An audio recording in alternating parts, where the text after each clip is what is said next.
নমস্কার বন্ধুরা, welcome to my channel spice and strength. আজ আমি আপনাদের সঙ্গে একটা পুর ভরা চাল কুমড়োর রেসিপি শেয়ার করতে চলেছি। চাল কুমড়োর তরকারি, চাল কুমড়োর ঘন্ট, এগুলো তো আমরা হামেশাই খেয়ে থাকি। চলুন না, আজকে আমরা একটা নতুন ধরনের চাল কুমড়োর রেসিপি শেয়ার করি। এটা আপনি গরম ভাতের সঙ্গে খেতে পারবেন, আবার স্ন্যাক্স হিসেবেও খেতে পারবেন। তাহলে দেখা যাক কী কী উপকরণ লাগবে এই পুর ভরা চাল কুমড়োর রেসিপিটি তৈরি করার জন্যে। চাল কুমড়ো ভাজা করতে আমাদের লাগছে চাল কুমড়ো, একটু লম্বা সরু ধরনের চাল কুমড়ো আপনারা নিলে খুব ভালো হয়। তার সঙ্গে লাগছে পোস্ত, কালো সর্ষে, সাদা সর্ষে, সাদা তেল, হলুদ, নুন, চিনি আর ফ্রেশ নারকেল কোড়া।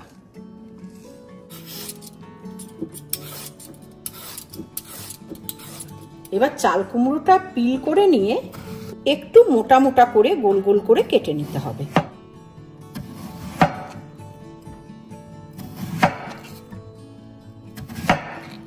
এই মোটা করে কাটার পর সেটাকে আবার একটা ছোট চাকু দিয়ে খানিকটা কেটে নিতে, পুরোটা কাটবেন না, একদিকটা যেন জোড়া থাকে, এরম করে মাঝখান থেকে কেটে নেবেন। আর একটাও আমি আপনাদের কেটে দেখাচ্ছি। ওই জন্য আমি প্রথমে একটু মোটা মোটা করে কেটেছিলাম, কারণ এটার মাঝখান থেকে আবার আপনাদের এইভাবে কেটে নিতে হবে। দেখুন, এইভাবে এতটা থাকবে, এরম ভাবে কেটে নেবেন। চাল কুমড়োগুলোতে প্রত্যেকটাকে এইরকম করে মাঝখান থেকে কেটে নিয়েছি। কেটে নিলে তাহলে এর মধ্যে পুরটা ভরতে সুবিধা হবে, কারণ আমরা মাঝখানে চাল কুমড়োর পুর ভরে চাল কুমড়ো ভাজা করব। এবার এই চাল কুমড়োগুলোকে একটুখানি হলুদ, নুন,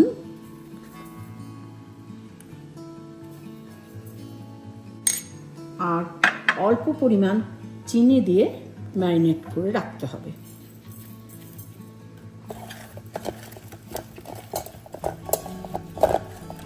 এবার একটা পাত্রে সর্ষে বাটা,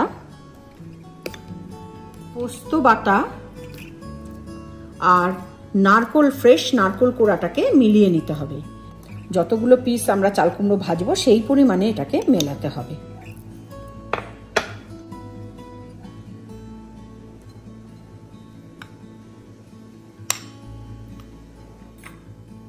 এটার মধ্যে একটু নুন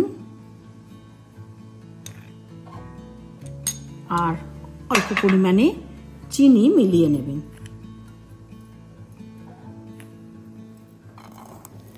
এটাকে ভালো করে মেখে নেবেন।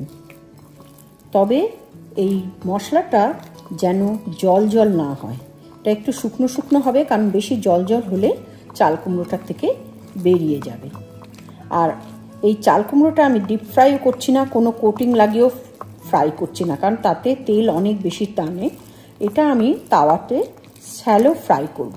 ওই জন্য দেখুন মশলাটা আমি একদম শুকনো শুকনো করে মাখিয়ে নিলাম। এবার এই পুরটা চাল কুমড়োর এরকম মাঝখানে ভরে দেবেন। দেখুন, এর মাঝখানে এরকমভাবে পুরটাকে ভরে ভরে দেবেন, দিয়ে এইভাবে পরিষ্কার করে এটাকে বন্ধ করে দেবেন। এটা আপনাদের আর একবার করে দেখাচ্ছি। এই দেখুন, এরম ভাবে চাল কুমড়োর মধ্যে পুরটা ভরে দেবেন।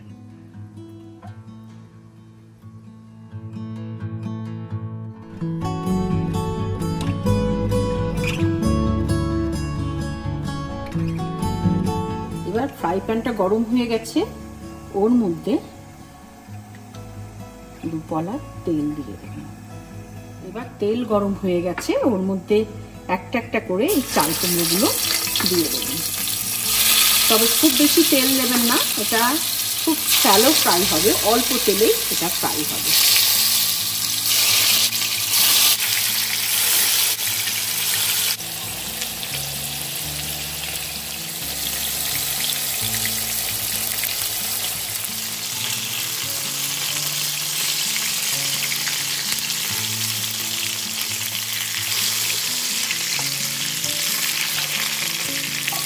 দেখুন আমাদের চাল কুমড়ো ভাজা রেডি।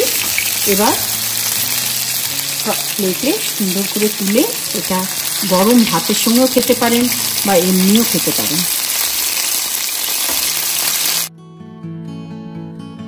আজকের ভিডিওটি কেমন লাগলো অবশ্যই কমেন্ট করে জানাবেন। ভালো লাগলে লাইক শেয়ার করবেন আর আমার চ্যানেলটিকে সাবস্ক্রাইব করে আমার পাশে থাকবেন। এই ভিডিওটির রেসিপি ডেসক্রিপশন বক্সে শেয়ার করা আছে, আপনারা চাইলে ডেসক্রিপশন বক্সে গিয়ে ফুল রেসিপিটি দেখতে পারবেন। দেখা হচ্ছে পরের ভিডিওতে, ততদিন ভালো থাকবেন, সুস্থ থাকবেন। নমস্কার।